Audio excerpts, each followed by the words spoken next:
this building is so historic. I understand that the Overvaaf, if I'm saying it correctly, is the oldest established tavern in South Africa. That is an actual fact, yes. It dates back to 1802, which makes it the oldest inn in South Africa. It's very historical. And so beautifully appointed now, because I should imagine the way it's been so beautifully restored, it just takes every guest right back to that colonial period. Absolutely. I think the ambience that you experience here and also the atmosphere is just one of those days, the bygone days, which is beautiful. We're now sitting here as we are in the coffee garden with the trickling water behind us from the fountain. I believe we also have our feet resting on the foundations of the oldest church in the settlement, which was apparently named by Governor Van der Stel after himself, so it became Stellenbosch. That is correct, yes. Simon van der Stel came here with 27 Freiburgers, and he settled in one of the little islands, which they then called Stellenbosch because of the bush that he settled on. That is where the theology seminar is at the moment. Stellenbosch itself, obviously you love the place. What appeals most to you about it? I think what appeals to me here is just the absolute peace, tranquility, the love that one has, and I think this is all because of the nature around here. I myself was also a Marty student. I studied social science here, so I do feel that Stellenbosch is some place in one's heart. And I think also because of the history, you know, one has that strong tradition as well, and the culture started here. And not a bad drop of wine with which to celebrate all this culture. Oh, the wine. Well, that's another story. You know, we've got 27 wine farms that are open to the public, and wine tasting and wine is all part of another culture. In the summer months, we drink the lovely cool white wine, and the winter months, we sit in front of the fireside and we have our red wine.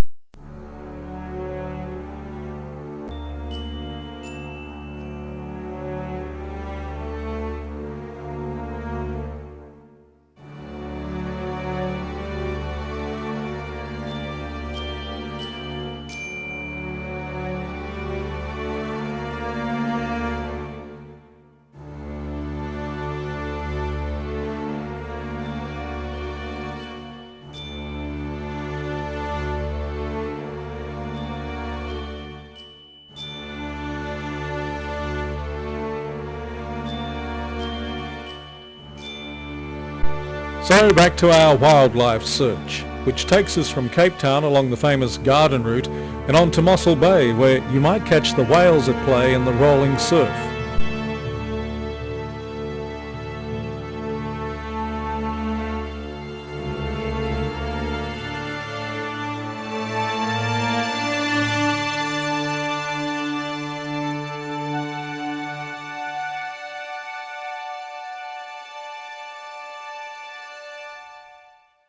From here we head inland to the Little Karoo, where more than 3/4 of all ostriches can be found on farms scattered around places like Oudtshoorn.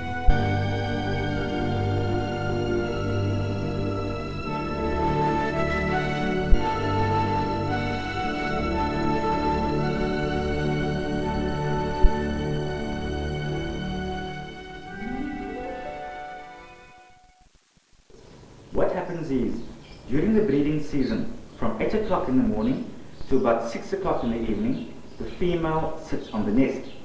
She lowers her long neck flat onto the ground. What then happens is, the sand and the dust particles gather on these grey feathers, and then from a distance one cannot easily distinguish between her on the eggs and the sandy dust. Now ostriches are in fact monogamous. In other words, they would stay with the same partner throughout their lives. In very rare cases would a male accept 2 or 3 females. In that case, however, it would be the dominant female taking care of the nest. If the female dies, he could very easily accept another female. But if she dies, very rarely would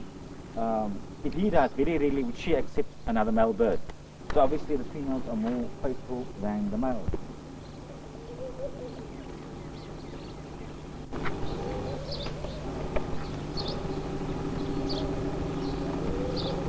I'm very pleased to learn that it really is shared parenting between the male and the female birds. Apparently the female bird takes over the care of the eggs during the day, but at night time it's Dad's turn. That's right, yes.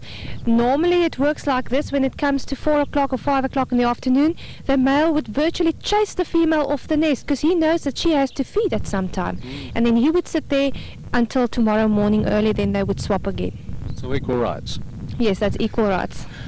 Tell me about the colours, because the female is coloured grey, and I believe that's for camouflage, as is the male covered black for camouflage.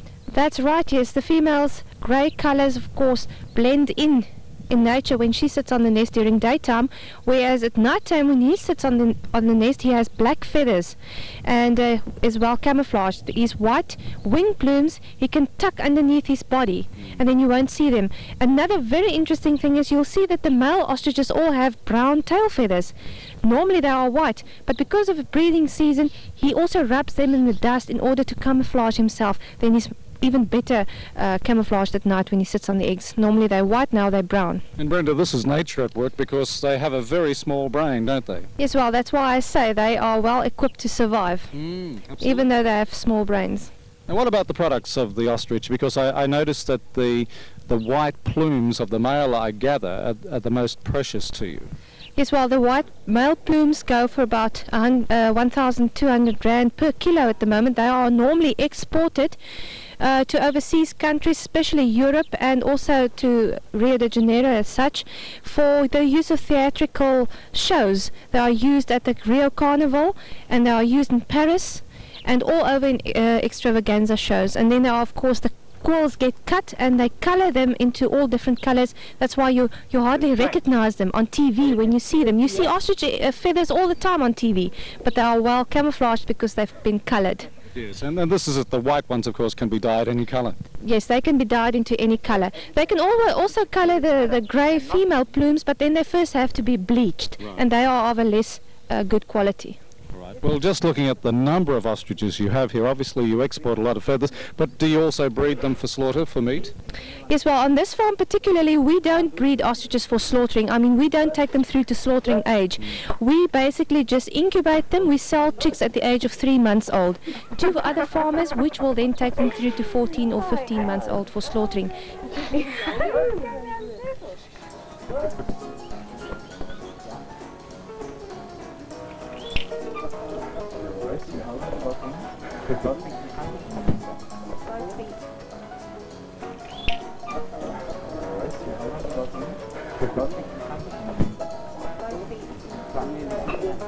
Lean back, no, lean back, lean back.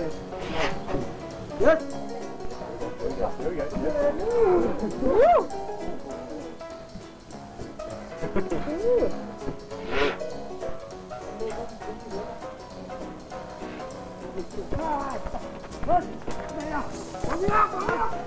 One leg off so that they can probably move a lot more. This one, male, his name's Casanova. Casanova, all female. Near Oudtshoorn there are other farms to breed and protect other wildlife, including cheetahs.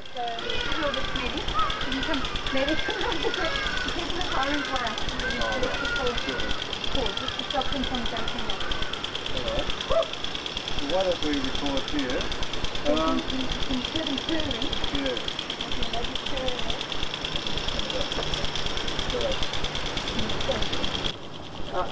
Would you let go of that microphone, please? Thank you very much. I don't mind you chewing my jeans as you are. Here I am at Cheetah Land, and this is on the Caves Road, the cave that's being on the way to the Kango Cave I'm talking about.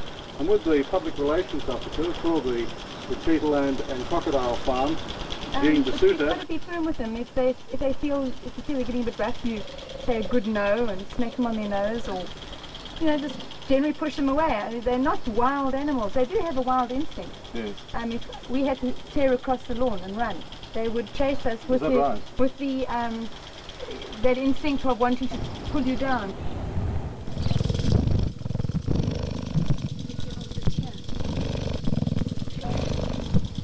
There we go, girl.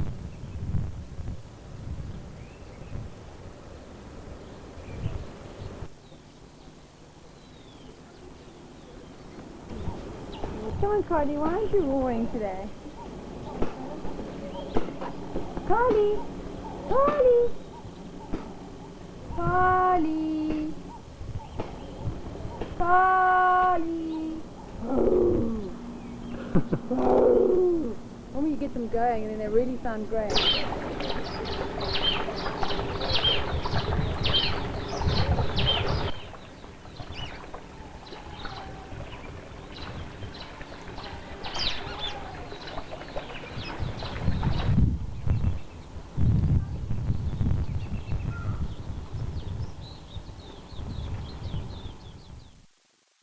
Nearby are the enchanting Kango Caves.